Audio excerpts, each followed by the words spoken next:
হুজুরে চলতেছে। কোন বিভাগে পড়তেছো? এস বিভাগ। তোমার কত পারা তোমার এরপর কমপ্লিট? 30 পারা কমপ্লিট। তার মানে তুমি পূর্ণাঙ্গ হাফেজ। আচ্ছা, তুমি কি ইসলামিক সঙ্গীত করো? আমাদের যদি একটু ইসলামিক সঙ্গীত শোনাই দেয়। আসসালামু আলাইকুম ওয়া রাহমাতুল্লাহ।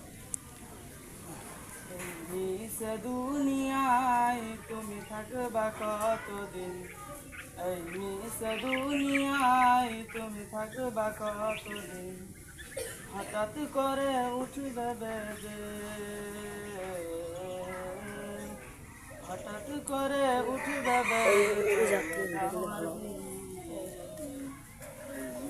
দুনিয়ায় তুমি থাকবা কতদিন, দুনিয়ায় তুমি থাকবা কতদিন, দুনিয়ার নিচে